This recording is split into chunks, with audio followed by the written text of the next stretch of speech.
मेरे मन में उनके लिए इतना मोह क्यों जगाया? यही तो नियति का नियम है पद्मनी। शकुंतला देवी और उसके कपुत्र गजराज को बुलाकर महारानी कलावती अवश्य ही कोई गहरी चाल चल रही है। हमें चुनारगढ़ के उस युवराज के भागने का इतना दुख नहीं है खुदाबख्श, जितना दुख इस बात का है कि भागने से पूर्व उसने शिवगढ़ के अनमोल रत्न का मन चुरा लिया, जिसका मूल्य तुम्हारे पंडित जगन्नाथ कभी नहीं चुका पाएंगे।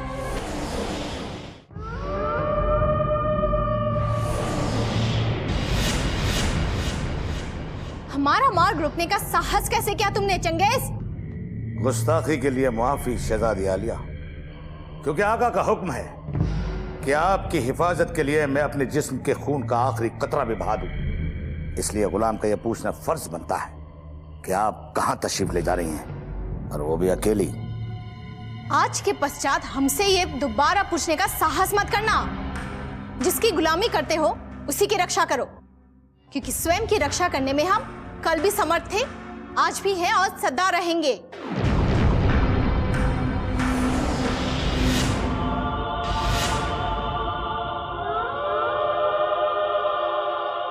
हट जाओ हमारे मार्ग से। दोबारा से आपके हुक्मदुली के लिए गुलाम तहे दिल से शर्मिंदा है, लेकिन आप जब तक वजह नहीं बताएंगी गुलाम आपको टस से मस नहीं होने देगा।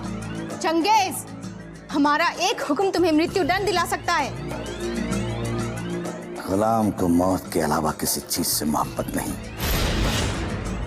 और अगर आका का हुक्म बजा लाते गुलाम को मौत मिल जाए तो यह गुलाम के लिए खुशकिस्मती होगी।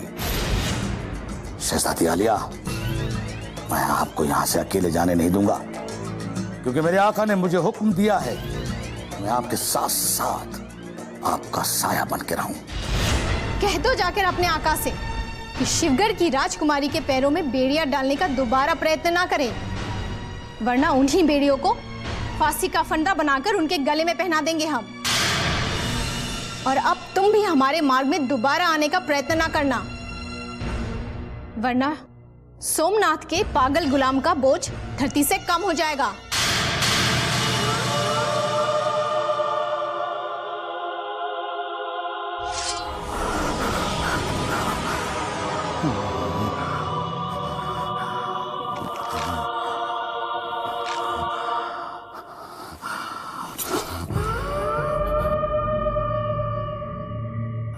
शहजादी आलिया, अगर आप शिवगढ़ की शहजादी ना होती और मेरे आका की मोहब्बत ना होती तो आज चंगेज के खून की जगह आपका खून होता। शहजादी आलिया, आपका खून होता।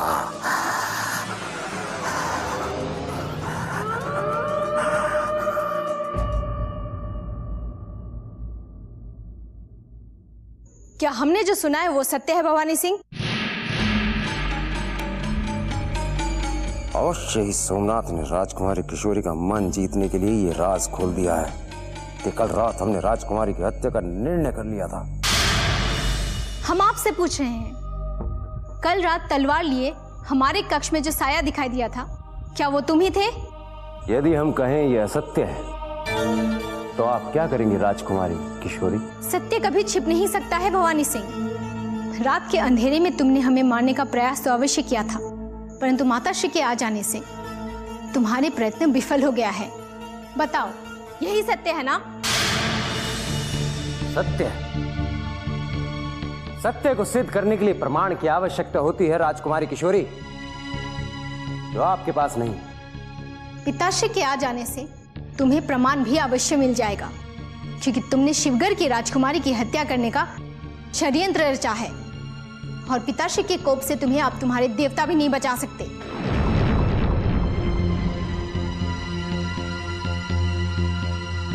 महाराज शिवदत्त के कोप से अब आपको स्वयं आपके भगवान भी नहीं बचा सकते राजकुमारी किशोरी, क्योंकि आपने महाराज शिवदत्त के परम शत्रु के पुत्र के साथ प्रेम किया है।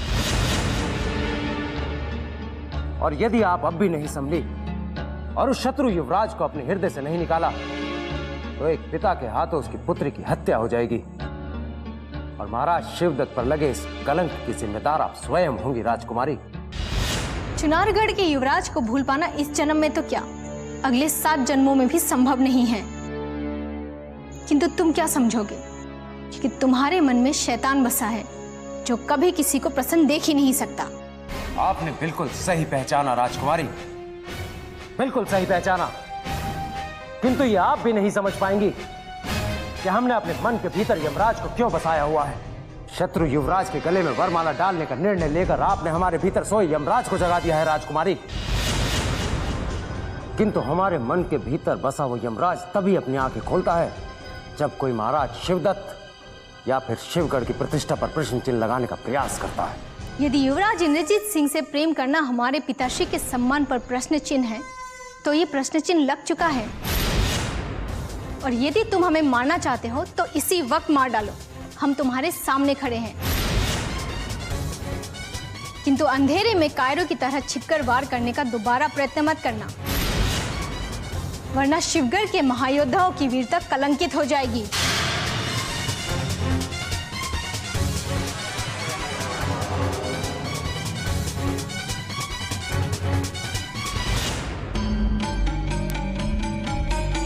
हम तुम्हारा वध तुम्हारे पिताश्री के सामने ही करेंगे राजकुमारी किशोरी, क्योंकि हम महाराज शिवदत्त के पवित्र हाथों को तुम्हारे कलंकित रक्त से नहीं रंगने देंगे और तुम्हारे इन प्रेम पत्रों के आदान प्रदान का प्रारंभ होने से पूर्व हम अंत कर देंगे। ये हमारा वचन है।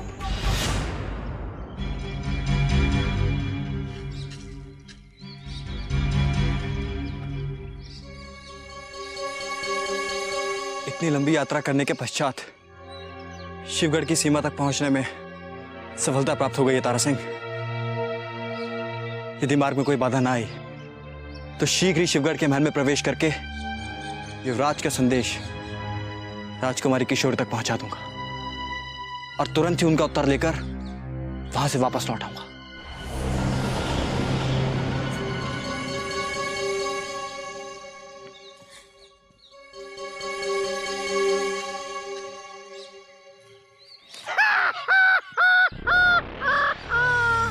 कौन है? मैं पूछता हूं कौन है? साहस है तो सामने आओ। कौन है? मैं यहाँ हूँ। अगर तुम में साहस है तो मेरे सामने आकर दिखाओ तारा सिंह। आओ आओ, डरो मत। मेरे हाथ में तो खंजर भी नहीं है, फिर भी मैं नहीं डरा। आओ आओ आओ ना। मैंने पहले भी तुम्हें कहीं देखा है। हाँ, जब मैं और भैरव सिंह बुत बने हुए थे तब तुमने उस पीली घास वाली जड़ी का पता बताया था।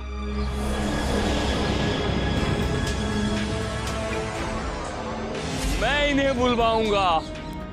मैं जाता हूं अभी वो बूटी लाने के लिए।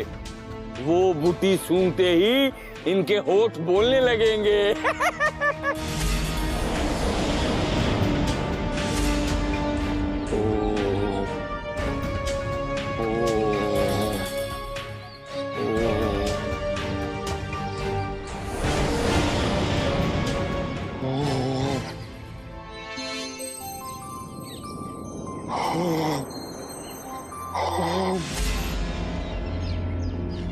झूठे हो तुम, और झूठे हो वो चुनारगढ़ के योद्धा जो मुझे घर भेजकर पता नहीं कहां गायब हो गए।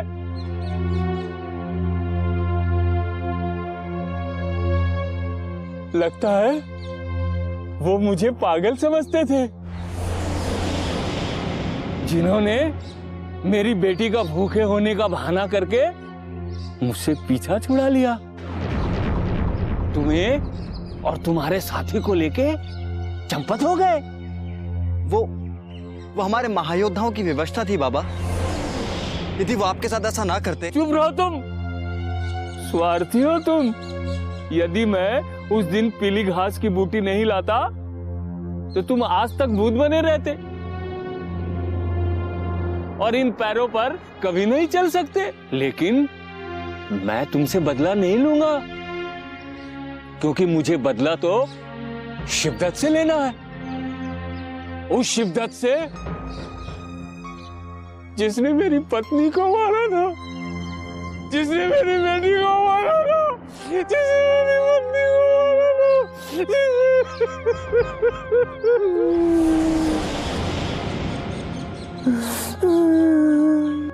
बाबा, बाबा, मैं आप ही का बदला लेने तो शिवगढ़ जा रहा हूँ। हाँ, आप बस अपने आंसू पोंछ डालिए और मुझे शिवगढ़ जाने का कोई मार्ग बता दीजिए। मैं भी शिवगढ़ जाऊंगा। मैं शिवदत्त का शीश काट करके अपने पास ले जाऊंगा और धड़ तुम ले जाना। मुझे भी शिवगढ़ ले जाओगे ना? अवश्य अवश्य, मैं अवश्य ही आपको शिवगढ़ लेकर जाऊंगा बाबा, किंतु अभी नहीं बाबा, अभी नहीं। फिर कब ले जाओगे मुझे? मैं शिवदत्त के वध की प्रतीक्षा में कितना बूढ़ा हो गया हूं। अब मुझे और प्रतीक्षा मत कराओ, नहीं तो मैं अपनी बेटी के पास वहां चला जाऊंगा जहां से कोई वापस नहीं लौट के आता। बाबा, थोड़ा धैर्य से काम लीजिए। हाँ, थोड़ा सा धैर्य से काम लीजिए, क्योंकि अब आपकी प्रतीक्षा समाप्त होने वाली है। हाँ, मुझे बस शिवगढ़ जाकर केवल इस बात का पता करना है कि वो शिवदत्त अपने कौन से महल में छिपा हुआ है। इस बात का पता चलते ही मैं स्वयं आपको लेने आऊंगा। हाँ, मैं स्वयं आऊंगा आपको लेने के लिए। बस आप मुझे शिवगढ़ जाने का कोई सरल मार्ग बता दीजिए। पश्चिम की ओर यहां से जो रास्ता जाता है उस पे सीधा चलते जाओ, लेकिन कहीं विश्राम मत करना। यहां से 3 कोस दूर एक नदी मिलेगी, वहां से अपने दाहिने हाथ की तरफ मुड़ जाना, स्वयं तुम अपनी मंजिल पे पहुंच जाओगे। लेकिन वापस आने पर मेरे पास जरूर आना। हाँ बाबा, बिल्कुल। मैं कार्य समाप्त होते ही तुरंत वापस लौट कर आऊंगा और यहीं इसी जगह आकर आपसे भेंट करूंगा।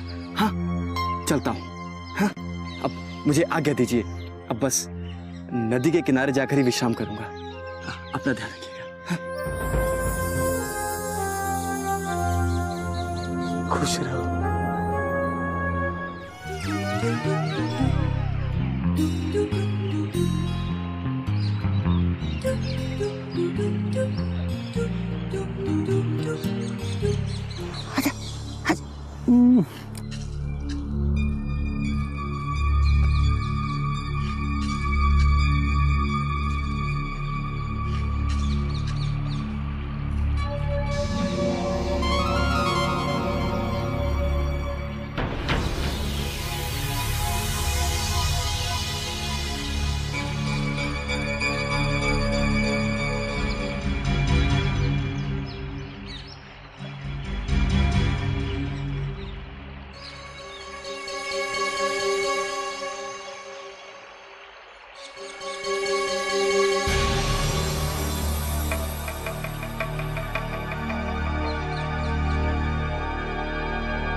भाग्य प्रबल है हमारा, जो शिवगढ़ में प्रवेश करते ही वो अहमद और नाजिम दिखाई दे गए। अब इनमें से किसी एक को मूर्ख बनाकर शिवगढ़ के महल तक पहुंचना होगा तारासिंह।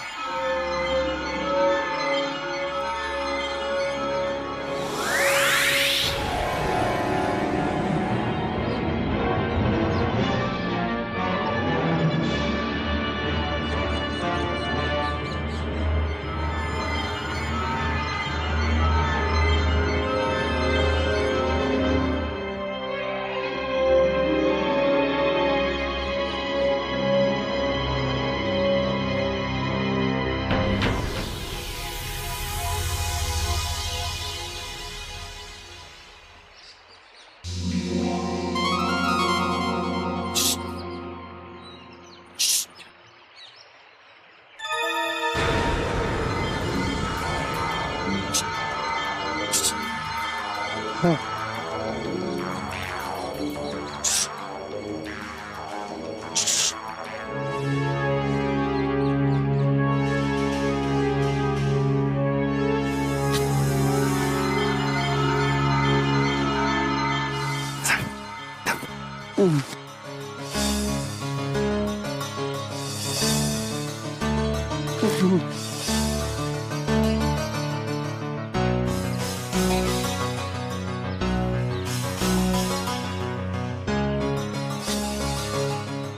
क्या माजरा है? एक अहमद मछली पकड़ रहा है तो दूसरा चुपके से मुझे उधर अपने पास बुला रहा है। समझ में नहीं आ रहा इनमें से कौन असली है और कौन नकली।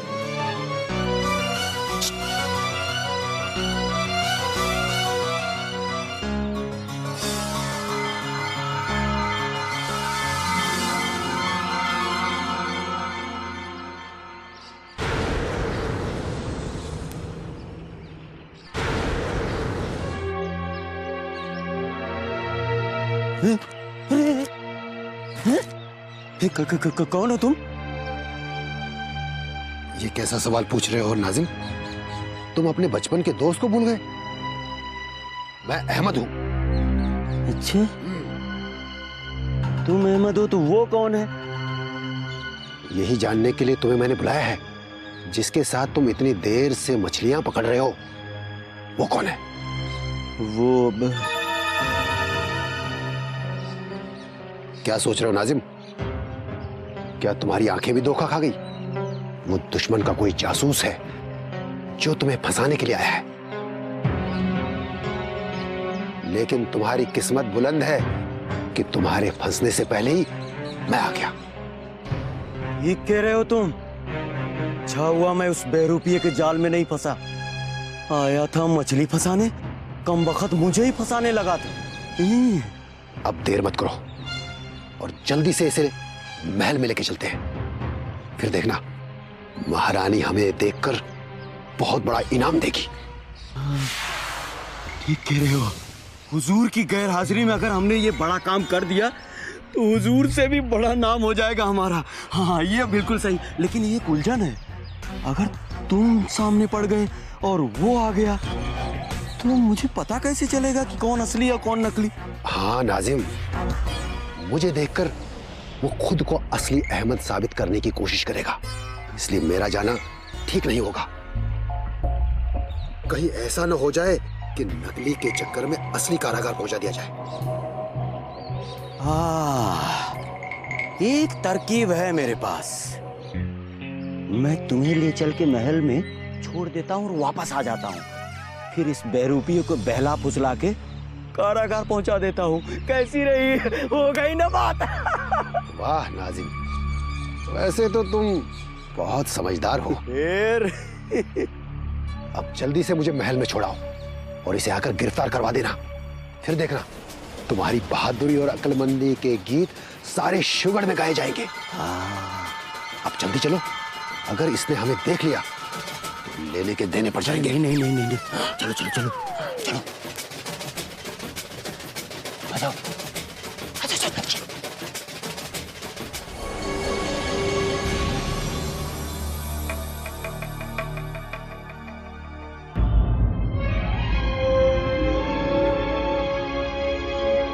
नाजिम को मूर्ख बनाकर शिवगढ़ के महल में तो प्रवेश कर गया हूँ। अब बस राजकुमारी किशोरी के कक्ष को ढूंढना शेष रह गया है। उनके मिलते ही युवराज का संदेश दे दूंगा और राजकुमारी किशोरी का उत्तर लेकर तुरंत यहाँ से विजयगढ़ के लिए निकल जाऊंगा। क्या बात है भाई? क्या खोए खोए सोच रहे हो? हैं? अरे फिक्र बिल्कुल मत करो और देखते जाओ मैं उस बेरूपियों को कैसे कारागार की हवा खिलाता हूं जो नदी किनारे बैठ के मछलियां पकड़ रहा है। चलो।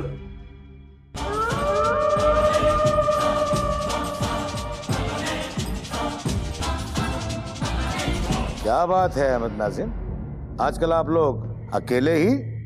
आपके आका, मेरा मतलब है हुजूर, नजर नहीं आ रहे हैं? दरअसल बात यह है चंगेज भाई कि आजकल हमारे हुजूर के पास फुर्सत ही नहीं है। उनका एक पांव संभलपुर और दूसरा पांव किसी और नगर में है। महाराज शिवदत्त आजकल उन्हीं से तो अपना सारा खुफिया काम करा रहे हैं। अच्छा, लेकिन एक बात समझ में नहीं आया नाजिम मियां, ये अपने अहमद मियां को क्या हो गया है? कुछ उखड़े उखड़े से हैं, कुछ अलील है क्या तबीयत?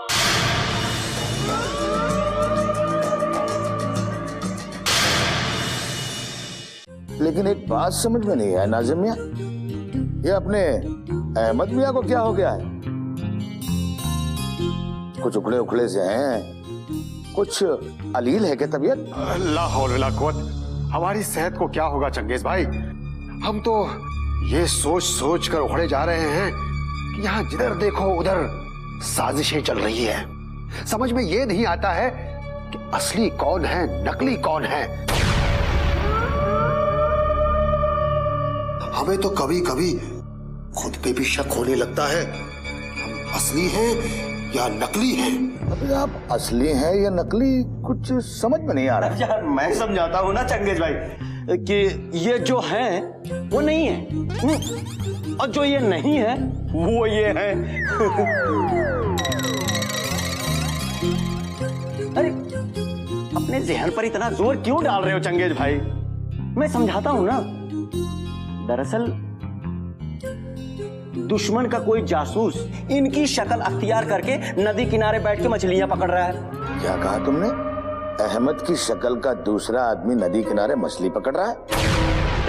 चंगेज भाई, दरअसल हमारे अहमद के नूरानी चेहरे को ना किसी दुश्मन की नजर लग गई है, जिसे देखो वही इनकी शक्ल अख्तियार कर ले रहा है। बिल्कुल ठीक कहा आपने नाजिम मियां। पिछली बार महल में जिस जासूस का कत्ल हुआ था उसने भी अहमद मियां की शक्ल अख्तियार कर रखी थी। चलिए चलकर देखते हैं कौन है वो जिसे आप दोनों ने मछली पकड़ते हुए देखा है। आइए चंगेज भाई, हम दोनों ही चलते हैं। क्यों? अहमद मियां को यहीं छोड़ देते हैं, क्योंकि दोनों अहमद एक साथ हो जाएंगे तो हमें पहचानना मुश्किल हो जाएगा कि कौन असली है और कौन नकली है। हाँ हाँ चंगेज भाई, आप फौरन नाजिम को लेकर चले जाइए। कहीं दुश्मन का जासूस भाग गया तो लेने के देने पड़ जाएंगे।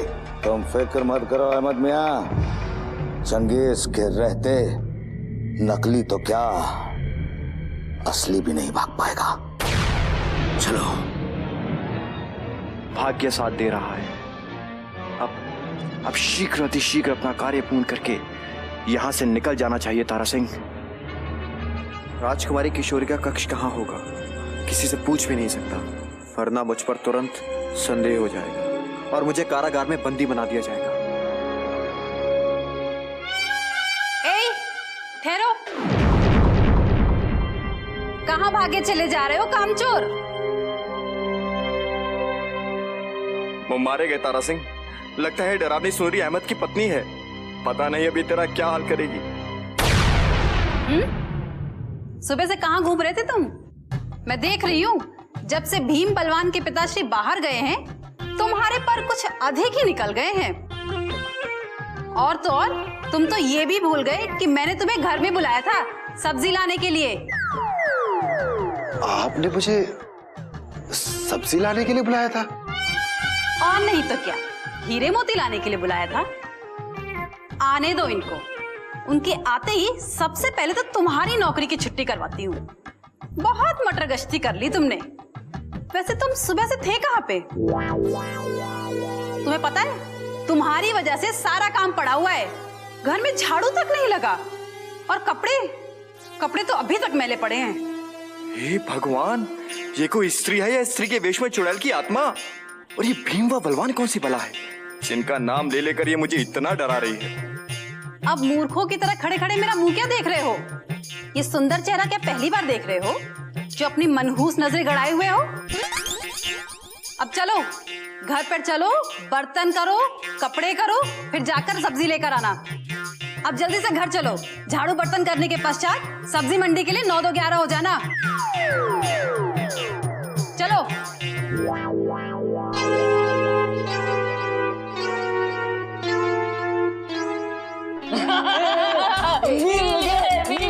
अहमद चाचा मिल गए अहमद चाचा मिल गए। नहीं नहीं मेरे बच्चों, अभी तुम्हारे चाचा तुम्हारी माताश्री का कार्य करेंगे और कार्य समाप्त होने के पश्चात ही तुम दोनों खेल सकते हो।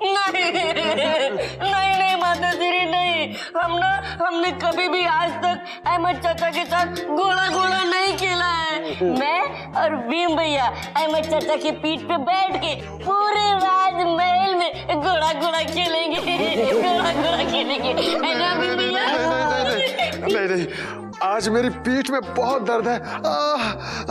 अब आज मैं घर का सारा काम कर लूंगा, लेकिन घोड़ा नहीं बनूंगा। क्यों नहीं बनोगे? अरे मेरे पुत्रों की खुशी के लिए तुम घोड़ा तो क्या गधे भी बनोगे। वैसे भी मुफ्त की तनख्वाह ही तो खाते हो। ध्यान रहे, मेरे युवराजों की खुशी के लिए अगर तुमने इनका पालन नहीं किया तो तुम्हें खच्चर बनकर मुझे भी उठाना पड़ेगा। नहीं, मैं घोड़ा बन जाऊंगा, मैं गधा बन जाऊंगा, लेकिन आप जरा मेरे से दूर ही रहिए मोहतरमा जी। आय हाय, घोड़े पर सवार मेरे दोनों राजकुमार कितने सजीले लगे। कहीं न किसी की नजर न लग जाए। और तुम सुनो, सैर के बाद सीधे घर आ जाना, और इस बार भूले ना तो अब चलूं।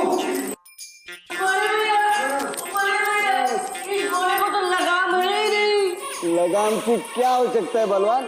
लगाम समझ के अहमद चाचा के दो कान पकड़ना। चल मेरे घोड़े, टिक टिक टिक, चल मेरे घोड़े, टिक टिक टिक, चल मेरे घोड़े, टिक टिक टिक। सर मुड़ाते ओले पड़ गए तारा सिंह। मैं घोड़ा बना हुआ या इन दोनों छोटे यमदूतों को लादे घूम रहा हूँ, और वो वास्तविक अहमद नदी किनारे बैठा आराम से मछलियां गटक रहा होगा।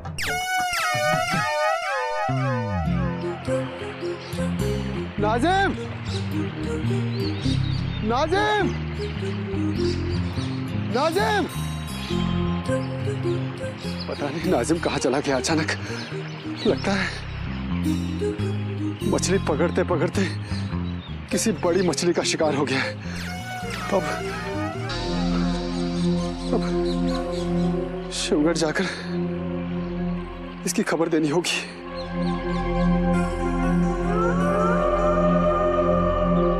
चल भाई, रुको रुको, वो देखो अहमद का बहरूपिया जासूस चला जा रहा है। पता नहीं कहाँ चला गया नाजिम। वाह नाजिम वाह, आज तो तुमने कमाल ही कर दिया। तुमने ये साबित कर दिया कि तुम अपने आका से भी ज्यादा समझदार हो। चलो अब उसे चुपके से दबोचते हैं। अगर उसने हम दोनों को एक साथ देख लिया तो भागने की कोशिश करेगा। चलो चलो चलो चलो।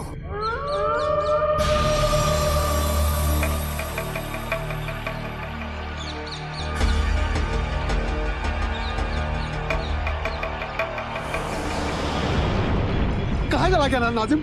हाँ? तुझे ढूंढते ढूंढते परेशान हो गया। मुझे लगा तू मछली पकड़ते पकड़ते किसी बड़ी मछली के पेट में चले गए। शुक्र है तुम जिंदा हो मेरे भाई। मगर तू अब जिंदा नहीं रहेगा। ये देख बहुरूपिये जासूस, देख तुझे कौन पकड़ने आया है। ये क्या हो रहा है चंगेज भाई? नाजिम पागल तो नहीं हो गया है? मुझे जासूस बोल रहा है। कौन है तू? कौन हूँ मैं अहमद हूँ चंगेज भाई। आप भी मुझे नहीं पहचान रहे? तेरी शक्ल हमारे अहमद से जरूर मिलती है, लेकिन अकल नहीं। अब सच सच बता कि तू कौन है और कहां से आया है। खुदा की कसम चंगेज भाई, मैं शिवगढ़ के महल से आया हूँ और शिवगढ़ के महल में ही वापस जाना चाहता हूँ। शिवगढ़ के महल में? तो हमारा असली अहमद पहले से ही है। तो शिवगढ़ के महल नहीं, शिवगढ़ के कारागार में जाएगा। ऐसा मत कहिए चंगेज भाई। जहाँ तेरी खूब खातिर होगी। ऐसा मत कहिए चंगेज भाई। शिवगढ़ के महल में जरूर मेरा कोई बहरूपिया घुसा है, उसे कारागार में डालिए, लेकिन मुझ पर रहम कीजिए चंगेज भाई। अभी असली जुल्म हुए कहाँ तुझ पर? शिवगढ़ के कारागार में होंगे। चंगेज भाई इसे छोड़ना मत, लेके चलो, नहीं तो बहरूपिया भाग जाएगा। मेरी इजाजत के बिना अगर तू हिला गर्दन काट डालूंगा। गर्दन मत काटिए चंगेज भाई, गर्दन मत काटिए। आप जिधर कहेंगे मैं वहां चलने के लिए तैयार हूँ। ये आ गया ना असली बातें। चंगेज भाई, इसे लेके चलो और कैद खाने में डाल दो, और महल में ये खबर कर देते हैं कि आखिर हमने वाकई कारनामा क्या किया है। ले चलो।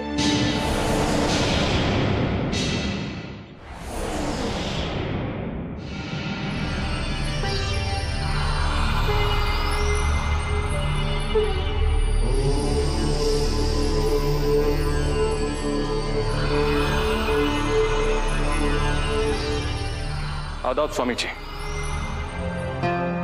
आदाब। खुदा बख्श, इस समय तुम?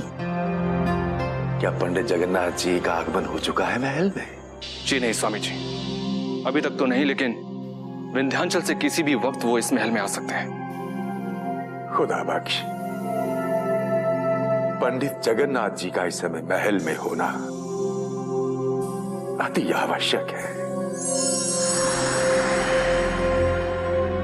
क्योंकि महल में छुपे हुए षड्यंत्रकारियों ने अब तो अति कर दी है, अति। इसका अंदाजा तो मुझे महल में घुसते ही हो गया था स्वामी जी, और अब सोमनाथ और भवानी सिंह के तेवर भी मुझे बहुत बदले बदले से नजर आने लगे हैं। न जाने क्यों सारे के सारे लोग, सारे के सारे महायोद्धा पंडित जी को नीचा दिखाने की फिराक में लगे हैं। महल का कोई भी महायोद्धा ये नहीं चाहता है कि पंडित जी इस महल में रहें। सबके सब पंडित जी को महल के बाहर देखना चाहते हैं, शिवगढ़ के बाहर देखना चाहते हैं। तुमने ठीक पहचाना खुदा बख्श, किंतु महल में छुपे हुए ये षड्यंत्रकारी नहीं जानते कि पंडित जगन्नाथ जी कितने बड़े कूटनीतिज्ञ हैं। यदि वो चाहें तो एक ही पल में महल में छुपे हुए इन षड्यंत्रकारियों को महल के बाहर का रास्ता दिखा सकते हैं, किंतु क्या करें, महाराज शिवदत्त का शिवगढ़ में ना होना उनके हाथों को बांध देता है। लेकिन महाराज शिवदत्त आखिर कब तक संबलपुर में रहेंगे, इस बात का अंदाजा किसी को भी नहीं लग सका है। स्वामी जी, मैं आपसे पूछना चाहता हूं, क्या कारण है जो महाराज शिवदत्त इतने लंबे समय से संबलपुर में बैठे हैं? क्या कारण है? खुदा बख्श, इसमें महाराज की कोई रणनीति है जिसे उनके सिवा और ईश्वर के सिवा कोई नहीं जानता। किंतु मैं इतना अवश्य कह सकता हूं कि वो कहीं भी रहें, उनकी दृष्टि से कोई बात भी छिपी नहीं रह सकती। और जैसे ही महायोद्धाओं की अति चरम सीमा तक पहुंच जाएगी, वैसे ही उनका आगमन महल में हो जाएगा। इसका हमें पूर्ण विश्वास है। इसका मतलब यह हुआ कि महाराज शिवदत्त का आगमन इस महल में किसी भी वक्त हो सकता है। स्वामी जी, शिवगढ़ के इस महल के सारे महायोद्धाओं की साजिशें और जुल्म आसमान की बुलंदियों को छूने लगे हैं। इस महल का कोई भी महायोद्धा ऐसा नहीं है जो शिवगढ़ और महाराज शिवदत्त का वफादार हो। खुदा बख्श, जब जब धरती पर पाप बढ़ता है, तब तब एक नया अवतार अवतरित होता है। महाराज शिवदत्त भी एक नए अवतार में अवतरित होंगे।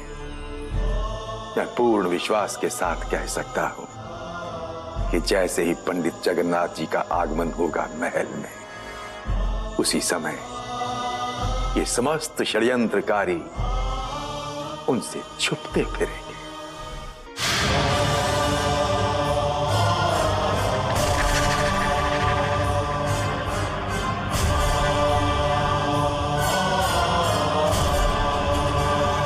प्रणाम। प्रणाम। पंडित जी, आपको अपने सामने देखकर हमें इतनी प्रसन्नता हो रही है कि मानो स्वयं भगवान आसमान से उतरकर हमारे सामने आ गए। हमें अचानक महल में देखकर तुम्हें कितना कष्ट हो रहा है, ये हम अच्छी तरह जानते हैं। और अब तुम्हारी जिंदगी में कष्ट के अलावा और कुछ नहीं है भवानी सिंह, क्योंकि अनीति का जो मार्ग तुमने चुना है उस पर दुख के अलावा और कुछ नहीं है। महल में प्रवेश करते ही आप किस सोच में पड़ गए पंडित जी?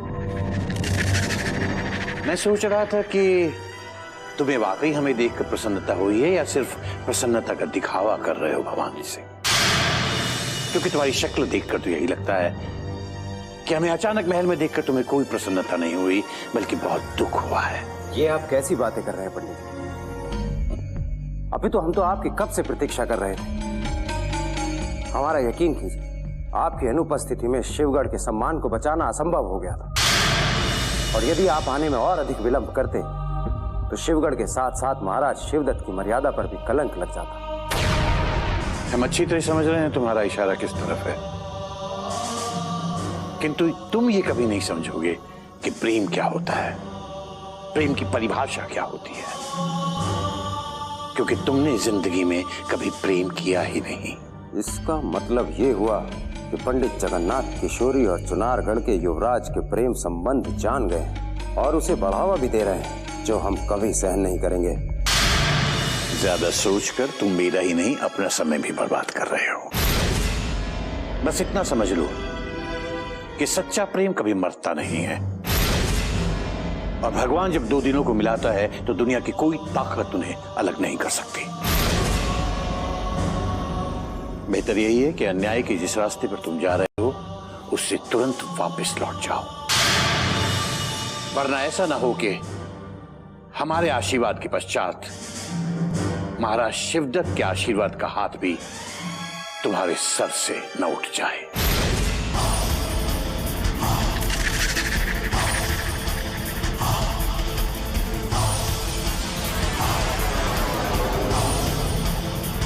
पंडित जी, हमें ना तो कभी आपके आशीर्वाद की आवश्यकता थी और ना ही कभी होगी, और रहा सवाल महाराज शिवदत्त का, चाहे समस्त संसार हमारे विरुद्ध हो जाए, किंतु महाराज शिवदत्त हमारे विरुद्ध नहीं हो सकते, क्योंकि हम तो वही करते हैं जो महाराज शिवदत्त चाहते हैं।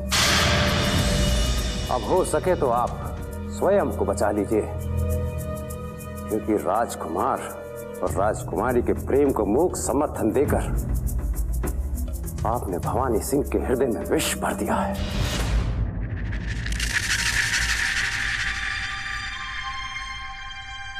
आदाब पंडित जी, मैं आपका ही इंतजार कर रहा था। हमारी गैर मौजूदगी में यहां जो जो कुछ हुआ है उसका थोड़ा बहुत अंदाजा है हमें, लेकिन तुम बताओ, हम तुम्हारे मुंह से सुनना चाहते हैं। पंडित जी, आपकी अनुपस्थिति में इस महल में बहुत उलटफेर हो चुके हैं। भवानी सिंह और सोमनाथ दोनों अपनी अपनी मनमानी पर उतर आए।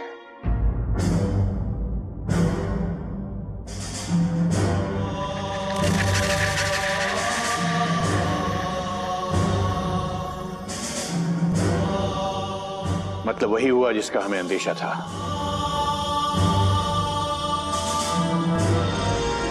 ये दोनों महाराज की गैर मौजूदगी में शिवगढ़ महल पर अपना कब्जा जमाना चाहते हैं।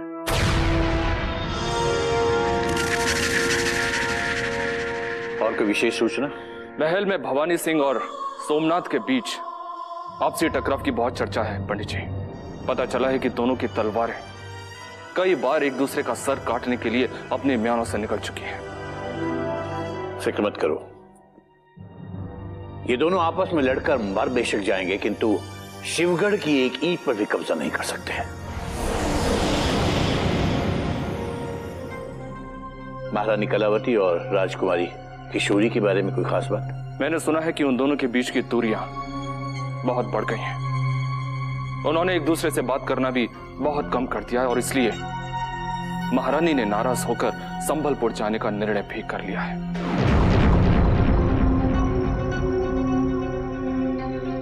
इसका मतलब तो यही हुआ कि महल में हमारा आगमन बिल्कुल सही समय पर हुआ है। यदि महारानी हमसे मिले भी ना संबलपुर चली जाती तो अनर्थ हो जाता। खुदा बख्श, तुम महारानी तक तुरंत ये संदेश पहुंचाओ कि पंडित जगन्नाथ तत्काल उनसे मिलना चाहते हैं। जो आगे पंडित जी, खुदा हाफिज।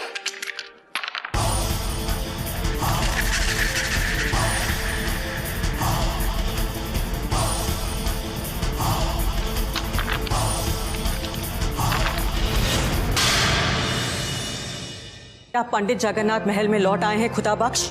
जी महारानी जी, वो अपना एक जरूरी काम छोड़कर किसी खास मुद्दे पर आपसे चर्चा करने के लिए आए।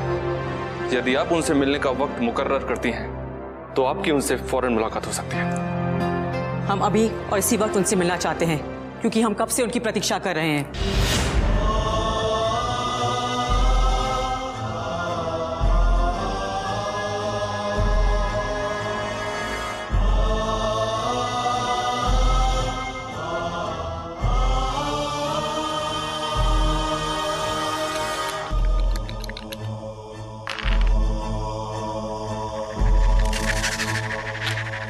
प्रणाम पंडित जी।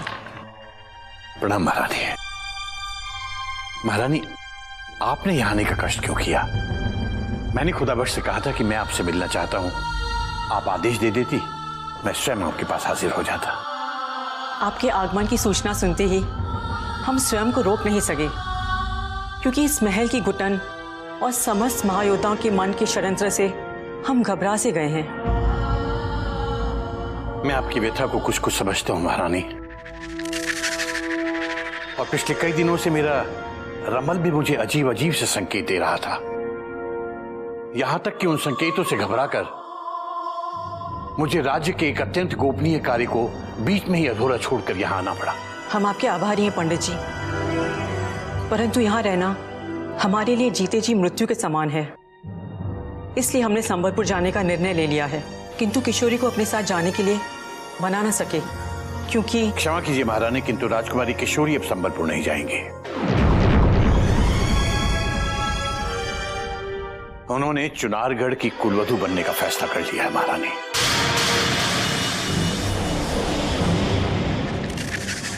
आश्चर्य है, ये बात आप कह रहे हैं पंडित जी? ये मैं नहीं महारानी, राजकुमारी की भाग्य रेखा, नक्षत्रों की चाल और मेरे रमल की गणना कह रही है। शायद यही कारण था कि दुष्ट भवानी सिंह ने उसे अगवा करके राज्य के बंदी गृह में डाल दिया, और हम लोगों ने उसे वहां से छुड़ाकर राज्य के अतिथि गृह में पहुंचा दिया। अब महारानी,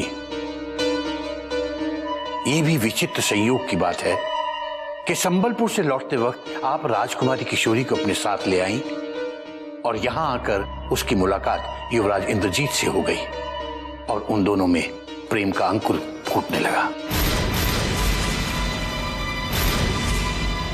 महारानी, यदि महाराज शिवदत्त ने राजकुमार को अगवा करके बंदी बनाने का हुक्म न दिया होता तो क्या उन दोनों का मिलन संभव था?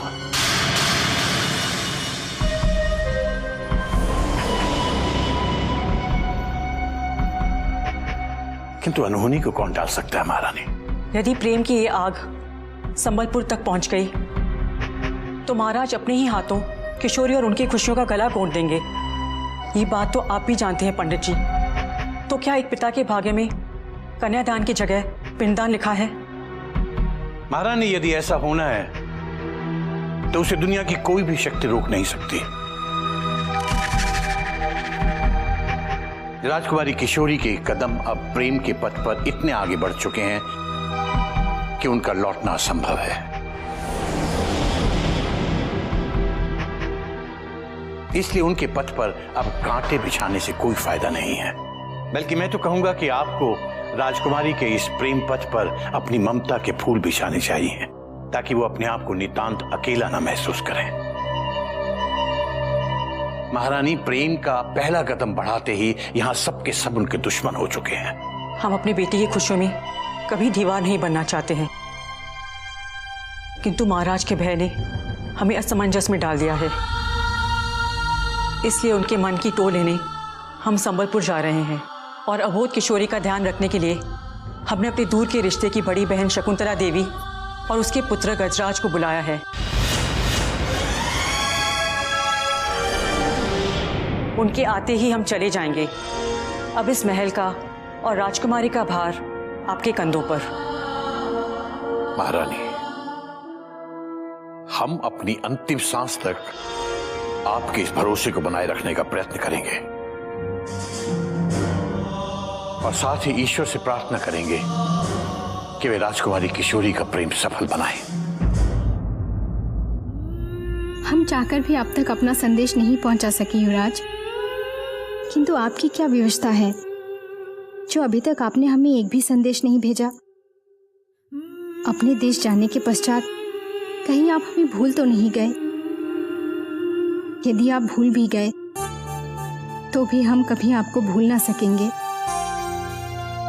क्योंकि हमने आपसे प्यार किया है, अपना सब कुछ मान लिया है।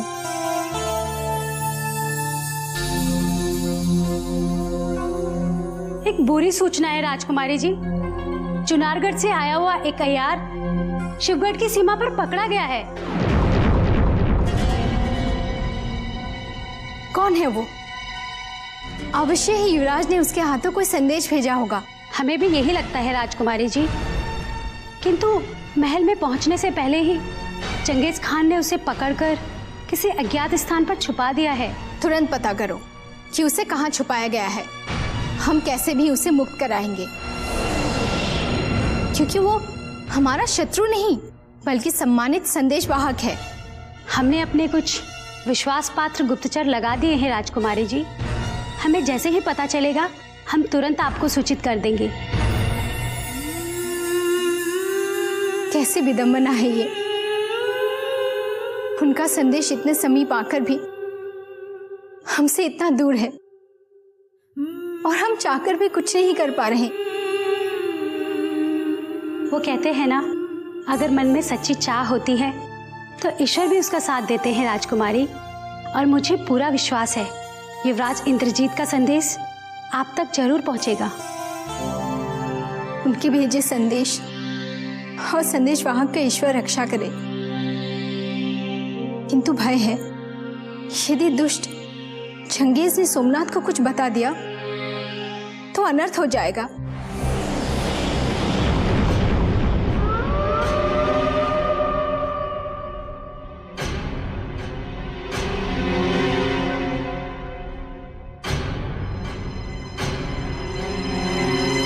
आका, ये रहा चुनारगढ़ का गलीज जासूस जो शिवगढ़ की सरहद पर जासूसी करने को सता।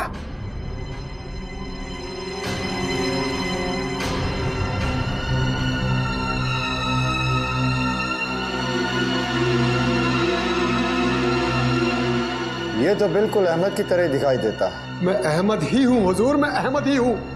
मेरी बात कोई सुन नहीं रहा है। आप मेरा यकीन कीजिए, चंगेज भाई को कोई गलत फहमी हुई है। मुझे कोई गलत फहमी नहीं हो रही है। मेरे आका, ये चुनारगढ़ का जासूस बहुत चालाक है।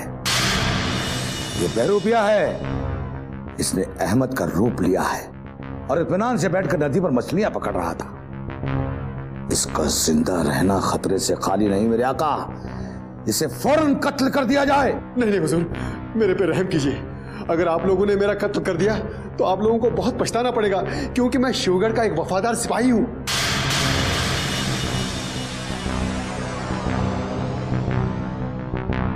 चंगेज,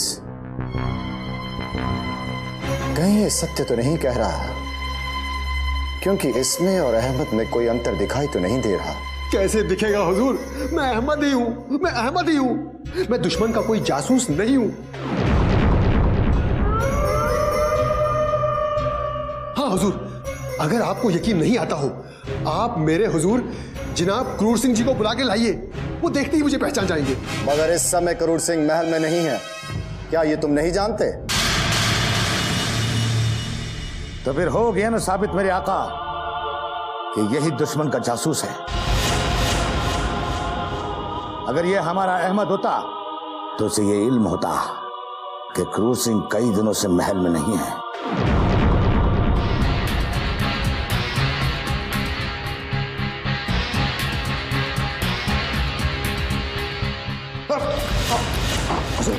सच सच बताओ कि कौन हो तुम? तुम्हारा असली नाम क्या है? वरना तुम्हारा ये सर काट कर हम तुम्हारे धड़ से अलग कर देंगे। आका, इसका सर काट कर भेज दिए चुनारगढ़, ताकि दुश्मन को इबरत मिले और फिर उसके बाद कोई भी जासूस शिवगढ़ में घुसने की जरूरत न करे।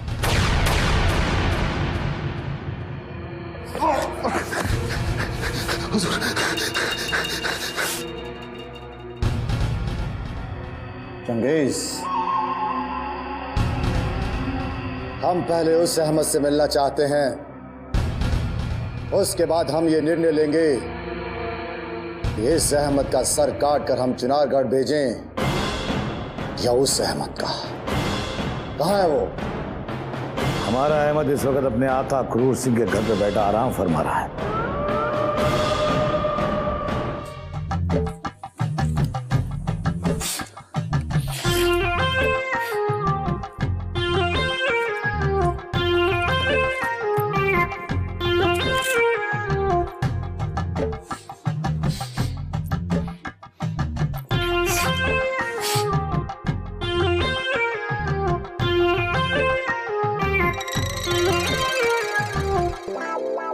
कभी सोचा भी नहीं था कि युवराज के चक्कर में वो कार्य करने पड़ेंगे जो तूने कभी नहीं किए तारा सिंह। पहले इन दोनों विचित्र प्राणियों ने घोड़ा बनाकर मेरी कमर तोड़ डाली, उसके पश्चात इस चुड़ैल ने घर के सारे काम करवा करवा कर मुझे अधमरा कर दिया है। हे भगवान, पता नहीं अब ये मुझे चलने के लायक भी छोड़ेगी या नहीं।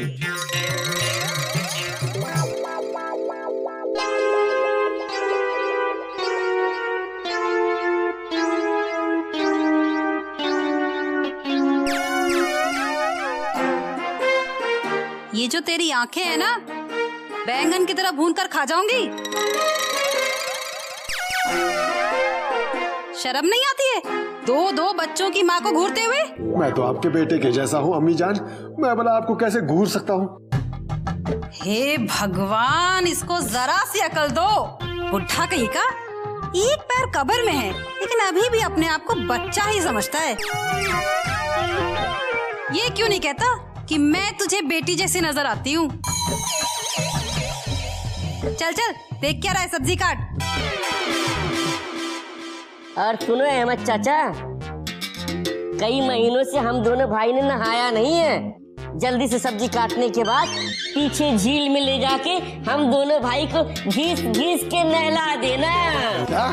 हाँ, आगे सुनो, नहलाने के बाद सीधे जंगल में चले जाना और आज फिर वही शेर का दूध लेके आना, जिसे पीकर मेरी आवाज ऐसी हो गई थी। शेर का दूध? मैंने कब लाया था शेर का दूध? और भला शेर कभी दूध देता है? अब बहाने मत बनाओ चाचा जान। उस दिन मैंने खुद आपको और नाजिम को जंगल में शेर का दूध लाने के लिए भेजा था। लगता है असली अहमद को इन दोनों ने जंगल में भेजा होगा। हाँ, अब तू भी हाँ कह दे तारा। यदि तेरा भेद खुल गया तो फांसी पर चढ़ना पड़ जाएगा। हाँ कह दे।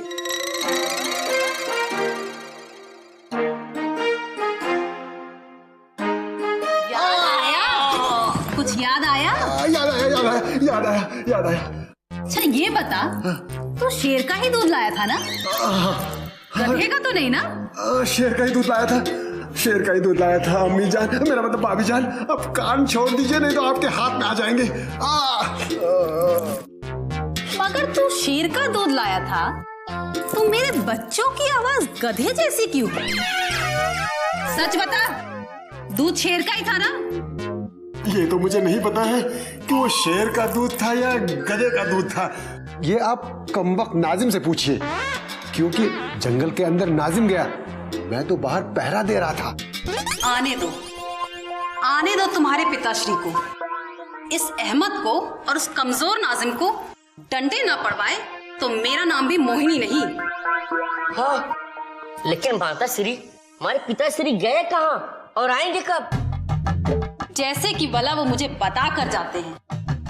एक बात तो है, वो आएंगे अवश्य, और जैसे ही वो आएंगे घर में, पहला डंडा तो उन्हीं को पड़ेगा।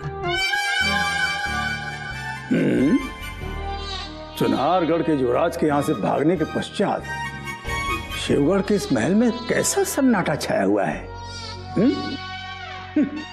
4 दिन के लिए हम यहाँ से बाहर क्या चले गए, सब कुछ बदल सा गया है।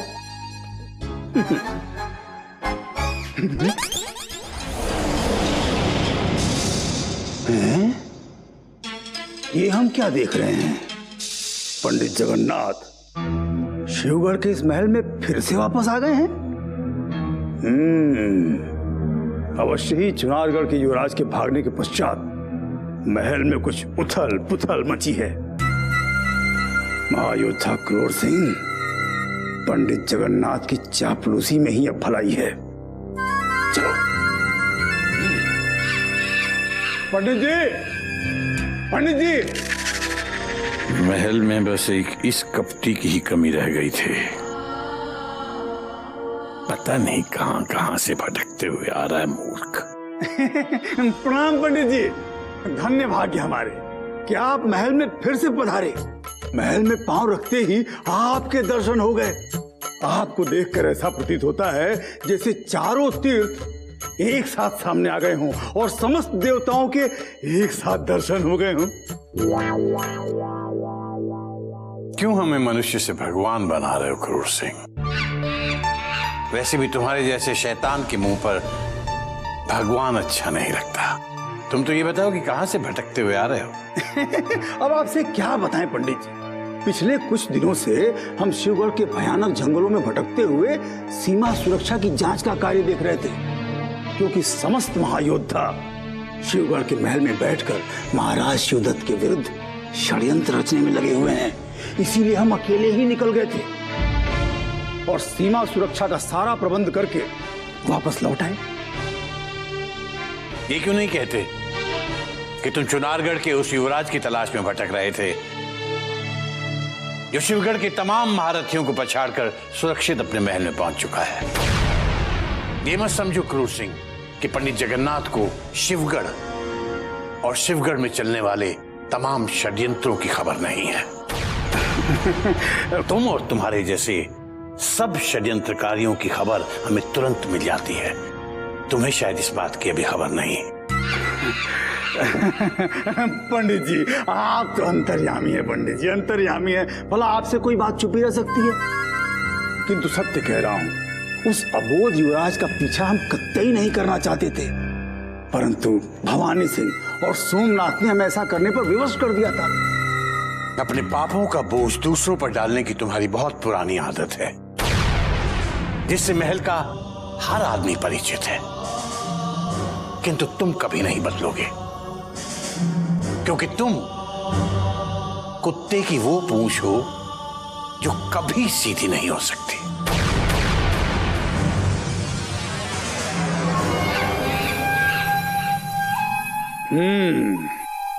पंडित जगन्नाथ जितना जी चाहे हमारा अपमान कर लो, क्योंकि अभी समय हमारा साथ नहीं दे रहा है। परंतु जिस दिन समय ने हमारा साथ दिया, हम पहला वार तुम्हीं पे करेंगे, तुम्हीं पे। प्रणाम पंडित जी। जीत रहो बेटा। आपको अचानक यहाँ देख के हमें इतनी खुशी हो रही है कि हमारे पास शब्द नहीं। आपके बिना ये महल कितना सूना हो गया था, और आपकी अनुपस्थिति में महल के सारे महायोद्धाओं ने हमारा जीना मुश्किल कर दिया था। हमें मालूम है बेटा, बल्कि इसीलिए हमें भी विंध्याचल से तुरंत यहाँ आने का निर्णय लेना पड़ा। आपके लौट आने से हमारा खोया आत्मविश्वास फिर से लौट आया है, वरना हम बहुत निराश हो चुके थे, क्योंकि ये महल विश्वासघातियों से भर चुका है और हर तरफ षड्यंत्रकारी छिपे बैठे हैं। बहुत दुख की बात है बेटा कि आपको इतनी छोटी उम्र में इतने षड्यंत्रकारियों का सामना करना पड़ रहा है। किंतु बेटा, जिनके साथ ईश्वर होता है ना, उनका कभी कोई कुछ नहीं बिगाड़ सकता। हमें तो लगने लगा है कि ईश्वर भी हमसे रूठ गए हैं। यदि ईश्वर हमारे साथ होता तो हमारे मार्ग में कांटे ना उगते। क्या प्रेम करना अपराध है पंडित जी? नहीं बेटा, बिल्कुल नहीं। प्रेम भी तो उसी ईश्वर ने बनाया है जिसने ये दुनिया बनाई है। यदि प्रेम न होता तो दुनिया में कुछ नहीं होता बेटा। यदि ये सत्य है तो क्यों हमें युवराज इंद्रजीत सिंह से दूर करने का प्रयास किया जा रहा है? क्यों हमें मारने का षड्यंत्र किया जा रहा है? तुम्हें मारने के षड्यंत्र? हाँ पंडित जी, हमें इस महल में मारने की योजना भी बन चुकी थी, किंतु हम संजोग से बाल बाल बच गए। कौन है वो दुष्ट?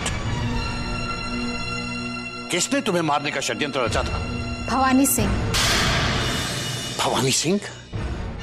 भवानी सिंह को उसके किए की सजा अभी और इसी वक्त दी जाएगी। उन्हें दंड मिले या ना मिले, परंतु हम युवराज इंद्रजीत सिंह को कभी नहीं भूल सकते।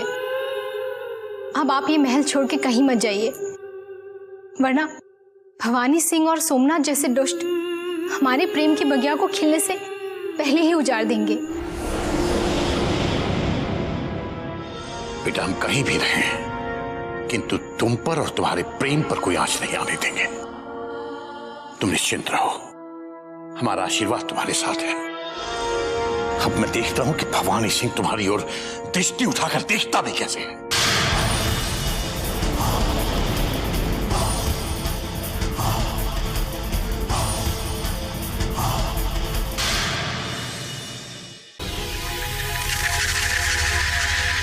भवानी सिंह,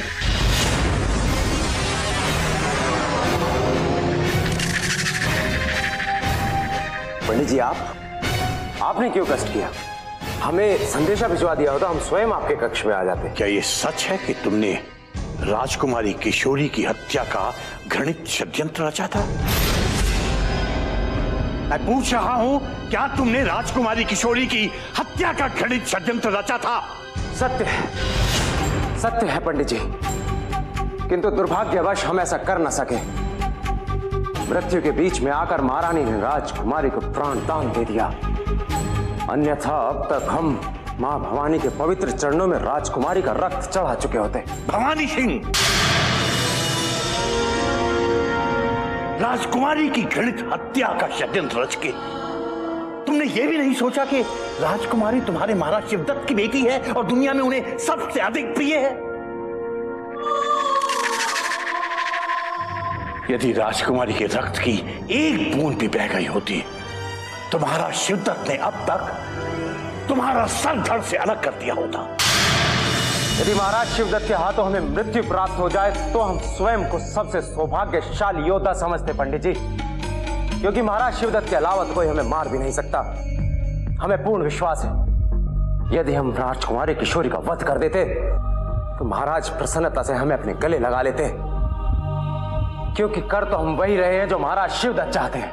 यदि तुम्हें महाराज की इच्छा का इतना ही ख्याल है, महाराज की इच्छा का इतना ही आदर करते हो तुम, तो तुम और तुम्हारे दूसरे साथी महायोद्धाओं ने आज तक महाराज की उस इच्छा को पूर्ण क्यों नहीं किया जो उनकी सबसे प्रिय इच्छा है? और तुम ये भी जानते हो कि तुम उसे कभी पूरा नहीं कर पाओगे। यदि ये स्वामी भक्ति और ये वीरता तुमने पिछले महायुद्ध में दिखाई होती भवानी सिंह, तो महाराज को आज इतनी बुरी तरह से उस पराजय का दंश नहीं झेलना पड़ता। स्वयं महाराज वीरेंद्र सिंह ने स्वीकार किया है कि यदि उस युद्ध की कमान महाराज शिवदत्त ने संभाली होती तो इतिहास कुछ और ही होता। युद्ध में बुरी तरह शिकस्त खाने के साथ साथ उन्हें नौगढ़ और विजयगढ़ से भी मुंह की खानी पड़ती।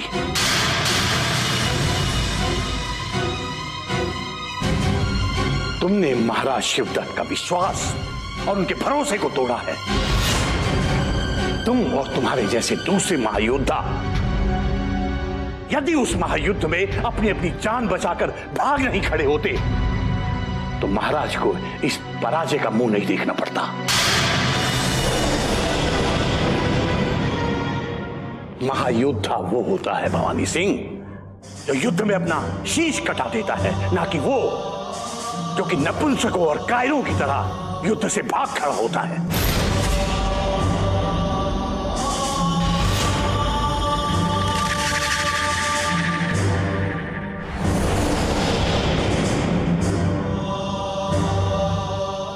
भवानी सिंह, मैं कहने ये आया था कि यदि आज के बाद राजकुमारी किशोरी की हत्या का विचार भी यदि तुम्हारे मन में आया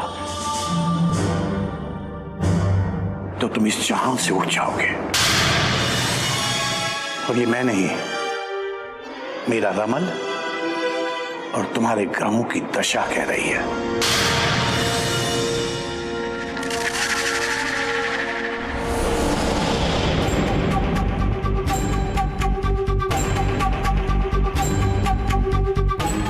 धरती से तो अब तुम उठोगे पंडित जगन्नाथ,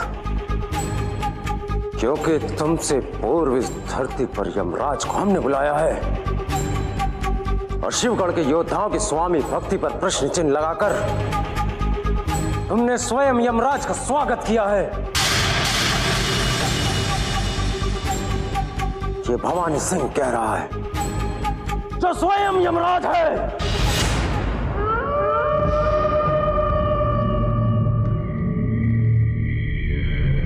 आदाब मेरे आका। पंडित जगन्नाथ के महल में आते ही चारों तरफ सन्नाटा सा छा गया है। ना कोई साजिश, ना कोई खून खराबा। ऐसा लगता है जैसे महल की रौनक ही गायब हो गई। 4 दिन की चांदनी के पश्चात ये महल फिर अमावस के भयानक अंधेरों में घिर जाएगा चंगेज। हम और हमारे षड्यंत्र पंडित जगन्नाथ को इस महल में अधिक समय तक नहीं रहने देंगे। अगर ऐसा है मेरे आका, तो पंडित जगन्नाथ को महल में रहने की जरूरत ही क्या है? अगर आप कहें तो आज ही उन्हें जिंदगी से रुखसत कर दूं। ना रहेगा बांस और ना बचेगी बांसुरी। पंडित जगन्नाथ का वध इतना आसान नहीं है जितना तुम समझ रहे हो चंगेज। यदि हमने पंडित जगन्नाथ का वध इस महल में किया तो आरोप हम पर ही लग सकता है। हम कोई ऐसा षड्यंत्र रचाएंगे कि उसका वध हम करेंगे और उसका आरोप भवानी सिंह पर लगेगा। मेरे आका, अब तो भवानी सिंह भी पंडित जगन्नाथ के खौफ से अपने बिल में घुस गया है। इस महल का कोई भी जाबाज उनके सामने जाने की जरूरत नहीं करता। आखिर कब तक मेरे आका, कब तक पंडित जगन्नाथ के खौफ के साए में जीना होगा? पंडित जगन्नाथ का आतंक भवानी सिंह को डरा सकता है, परंतु महायोद्धा सोमनाथ को नहीं। हम अभी और इसी समय उसका सामना करेंगे और हम ये भूल जाएंगे कि वो महाराज शिवदत्त के सबसे समीप और भरोसेमंद हैं। नहीं मेरे आका, गुलाम के रहते हुए आपको उसके पास जाने की कोई जरूरत नहीं। अगर वो 4 दिन का मेहमान है तो उससे दूर ही रहना अच्छा। कहीं ऐसा ना हो मेरे आका कि वो सारे का सारा गुबार आप पर निकाल दे और गुलाम का खंजर उसके सीने में उतर जाए। नहीं चंगेज, नहीं। हम पंडित जगन्नाथ के खौफ से डर कर अपने कक्ष में नहीं बैठ सकते, वरना भवानी सिंह की तरह हम भी कार्य कहलाएंगे और महायोद्धा सोमनाथ को ये कदाचित पसंद नहीं। सांप का सर कुचलने के लिए उसके बिल में हाथ डालना ये कौन सी समझदारी है? मेरे आका, कहीं गर्मा गर्मी में आपके हाथ से खून खराबा ना हो जाए, और अगर ऐसा हुआ तो आप शहजादी आलिया के साथ साथ शहंशाह की नजरों में भी गिर जाएंगे। हमें इसकी परवाह नहीं, तो हम इस महल के सभी महायोद्धाओं को दिखा देंगे वो कायर हैं, हम नहीं।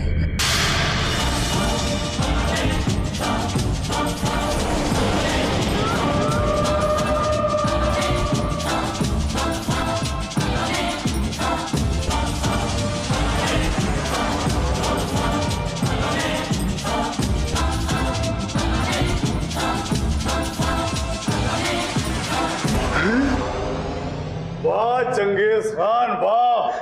क्या बात, क्या बात है, क्या बात है। अहमद के बहरूपी अय्यार को बंदी बनाकर तुमने सिद्ध कर दिया कि तुम कितने बुद्धिमान हो। हमने जैसे ही महल में प्रवेश किया, हमें तुम्हारी वीरता के बारे में पता चला और हम तुम्हें बधाई देने के लिए आ ही रहे थे कि तुम हमें यहाँ महायोद्धा सोमनाथ के साथ मिल गए। नकली अहमद को तो हमने कैद खाने में कैद कर रखा है जनाब क्रूर सिंह साहब, लेकिन असली अहमद आपके साथ नजर नहीं आ रहा है, क्या बात? वो इसलिए चंगेज खान कि चुनारगढ़ के अय्यार के भागे का जब तक निर्णय नहीं हो जाता, हमने स्वयं ही अपने अहमद से दूर रहने का निर्णय लिया है। क्या पता वही शत्रु का अय्यार हो। यदि वो शत्रु का अय्यार निकला तो ऐसी स्थिति में हमारे भेद भी चुनारगढ़ पहुंच सकते हैं। क्यों नाजिम? आपका और आपकी कूटनीति का कोई जवाब नहीं है हुजूर। वैसे चंगेज भाईजान से जिस अहमद को हमने पकड़वाया है वो दुश्मन का कोई जासूस ही तो है, लेकिन वैसे कुछ कहा भी नहीं जा सकता। सत्य जो भी है वो अति शीघ्र हमारे सामने आ जाएगा। अब आप ये बताओ कि शिवगढ़ के महल में लौटने के पश्चात आपकी भेंट पंडित जगन्नाथ से हुई या नहीं? पंडित जगन्नाथ, अब क्या बताएं महायोद्धा सोमनाथ। ऐसा प्रतीत होता है कि बुढ़ापे ने पंडित जगन्नाथ से उनकी मति भी छीन ली है, इसीलिए उनके समक्ष जो भी पड़ता है उन्हें शिवगढ़ का शत्रु दिखाई देता है। यही कारण है कि हमारे जैसे स्वामी भक्त महायोद्धा क्रूर सिंह को भी वो संदेह की दृष्टि से देखते हैं। इसीलिए उनसे भेंट तो हुई, किंतु हमने अपने मुंह लगाना उन्हें उचित नहीं समझा। क्यों नाजिम? आप बिल्कुल ठीक फरमा रहे हैं हुजूर। वैसे हमें तो ये भी पता चला है कि पंडित जी का आपके बाद अगर कोई सबसे बड़ा दुश्मन है तो भवानी सिंह जी और सोमनाथ जी हैं। सोमनाथ जी तो चलो उतना नहीं, पर भवानी सिंह जी को तो फूटी आग भी नहीं पसंद करते। तुमने बिल्कुल ठीक कहा नाजिम। हमें भी विश्वसनीय सूत्रों से पता चला है कि पंडित जगन्नाथ ने महल में पधारते ही भवानी सिंह को ऐसा लताड़ा कि भवानी सिंह ने घबराकर स्वयं को कक्ष में बंद कर लिया है। और अब तो ऐसा प्रतीत होता है कि पंडित जगन्नाथ जब तक शिवगढ़ में रहेंगे, भवानी सिंह अपने कक्ष में ही दुबके रहेंगे। देखा मेरे आका, जो बात मैंने आपको बताई थी वो सच निकली ना? अभी तो पता नहीं कितने सत्य पंडित जगन्नाथ के कारण बाहर आने वाले हैं। हम तो ये कह रहे हैं कि पंडित जगन्नाथ से दूर रहने में ही भलाई है। 4 दिन के लिए आए हैं, कर लेने दो अपनी मनमानी। अरे उनके चले जाने के बाद फिर यहाँ शांति तो होगी है? कभी कभी क्रूर सिंह साहब भारी समझदारी वाली बातें करने लगते हैं। अब 4 दिन के आए मेहमान पंडित जी के क्या मुंह लगना? मुझे तो लगता है आका कि हमें निकलना चाहिए। ठीक है चंगेज, चले?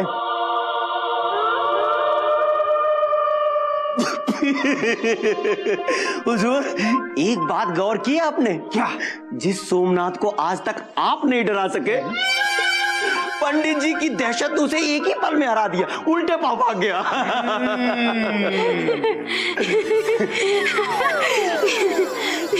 अरे ठहरो, कहाँ भागी चली जा रही हो? महल में आग लग गई है क्या? आग लगे किसी शत्रु के घर में। हम तो इसलिए भागे जा रहे हैं क्योंकि हमारे 2 राज अतिथि पधार रहे हैं। राज अतिथि? कौन से राज अतिथि? अब हमारा समय नष्ट मत कीजिए। शकुंतला देवी और उनके पुत्र गजराज जी महल में पधार चुके हैं।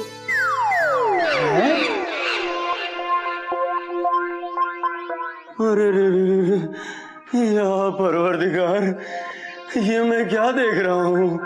हुजूर, वैसे आपके भी बुरे दिन आ ही गए। कमबख्त राजकुमारी की दासियों की जरूरत तो देखिए, आपके साथ बेअदबी करते हुए चली गई।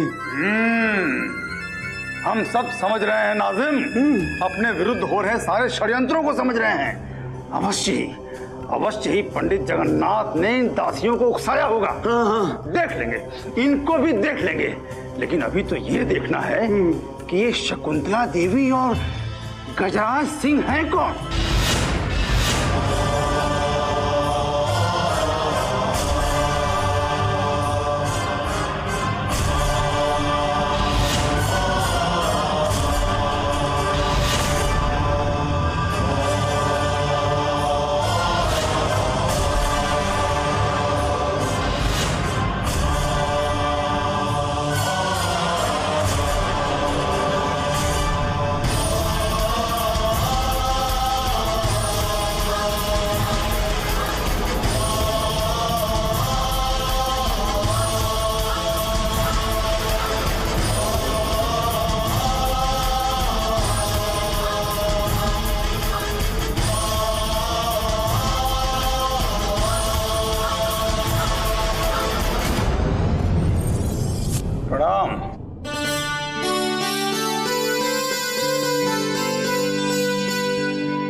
प्रणाम दीदी।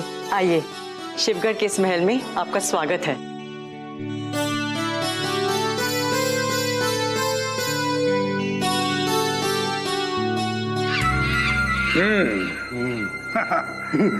तो ये महाराज शिवदत्त की साली है। परंतु ये यहाँ आई क्यों है? पता नहीं हुजूर, मगर दाल में कुछ न कुछ काला है जरूर। देखते हैं शकुंतला देवी जी महल में क्या क्या गुल खिलाती हैं। माता श्री, हमारे नए अतिथि आए हैं। अतिथि? हाँ। किस अतिथि में इतना साहस आ गया कि वो बिना बुलाए मेरे घर घुस आए? अभी उन्हें मार मार कर घर से बाहर निकालती। बताओ तो कौन आए हैं? अरे माता श्री, अतिथि हमारे घर में नहीं अपितु महल में आए हैं। महल में आए हैं? लेकिन कौन है ये जो हमारे होने वाले महल में यूं ही घुस आए? उनका नाम तो मुझे नहीं पता, किंतु इतना अवश्य पता है कि उन्हें महारानी कलावती ने बुलाया। एक तो बिल्कुल महारानी की जैसी लग रही थी और दूसरा उनके बेटे का जैसा, जिनका अभी अभी महल के गलियारे में भव्य स्वागत हुआ है माता श्री। परंतु तुम्हारे पिताश्री कहाँ मर गए? एक तो वो यहाँ वहाँ भटकते रहते हैं और दूसरे उन्हें ये भी नहीं पता कि उनके पीछे से बाहर के घुसपैठिए महल में घुस आए हैं। माता श्री अभी भी महल के गलियारे में उन नाजिम चाचा के साथ उन अतिथियों का स्वागत कर रहे थे। अच्छा, उनकी ये मजाल। आज तक मेरा और मेरे मायके वालों का स्वागत तो कभी किया नहीं और इन अपरिचित लोगों का स्वागत नाजिम के साथ किया जा रहा है। आने दो आज उनका हंसना तो क्या, रोना भी बुलवा दूंगी। पहले ही महल में कम लोगों की भीड़ थी जो ये दोनों मुंह उठा के चले आए, परंतु मुझे समझ में नहीं आता ये दोनों माँ बेटे महल में आए क्यों बलवान? भीम भैया, इसका पता भी अति शीघ्र चल जाएगा, किंतु दाल में मुझे अवश्य कुछ काला लग रहा है। वैसे भी ये दोनों माँ बेटे मुझे कपटी नजर आ रहे थे। परंतु हमारे माता श्री से अधिक कपटी नहीं हो सकता बलवान। देखना हमारी माता श्री उन्हें मार मार कर कैसे भगाती है। अरे भीम भैया, उन्हें भगाना इतना सरल नहीं है, क्योंकि उन्हें महारानी कलावती ने बुलाया है। हम आपका ये उपकार कभी नहीं भूलेंगे दीदी। शिवगढ़ में आने का आमंत्रण स्वीकार करके आपने हमें चिंता मुक्त कर दिया, वरना संबलपुर में हमें हर वक्त किशोरी की चिंता लगी रहती। किशोरी की चिंता को तो अब चिता में डाल दो बहना। किशोरी अब ये समझ लो कि हमारी हो गई। जानते हैं दीदी, आप किशोरी को बहुत चाहती हैं, परंतु किशोरी नादान है, उसे भले और बुरे की कोई समझ नहीं। उसे समझ नहीं है तो क्या हुआ, हमें तो समझ है कलावती। तुम देखना, हमारे होते हुए हमारी लाडली पर कोई आंख भी उठाकर नहीं देख सकता है। हाँ, आज से किशोरी आपकी बेटी हुई। हमें पूरा विश्वास है हमारे पीछे किशोरी को माँ की कमी कभी नहीं खलेगी। बेटी नहीं, बहू कहो बहना। यदि किशोरी का विवाह होगा तो केवल गजराज के साथ होगा, वरना किशोरी की मांग सदा सुनी ही रहेगी। किस विचार में पड़ गई आप शकुंतला दीदी? नहीं, हम ये सोच रहे थे कि हम कितने भाग्यशाली हैं, भगवान ने हमें सेवा करने का मौका दिया है। तुम देखना कलावती, हम और गजराज राजकुमारी की रक्षा करने के लिए अपनी जान भी न्यौछावर कर देंगे, लेकिन हमारी लाडली पर कोई आंच नहीं आने देंगे। हमें आप पर पूरा भरोसा है, परंतु महल के किसी भी व्यक्ति पर भरोसा नहीं करना, क्योंकि महाराज की अनुपस्थिति में सब योद्धा महायोद्धा षड्यंत्र करने लगे हैं। अवसर मिलते ही किशोरी को भारी क्षति पहुंचा सकते हैं। अब गजराज की अनुमति के बिना तो राजकुमारी तक वायु भी नहीं पहुंच सकती, फिर महल के षड्यंत्रकारियों की बिसात ही क्या है। कलावती, तुम निश्चिंत होकर संबलपुर की यात्रा कर सकती हो। राजकुमारी और महल दोनों की रक्षा हम अपनी अमानत समझकर करेंगे। समझना क्या, अब तो किशोरी आपकी अमानत हो चुकी है।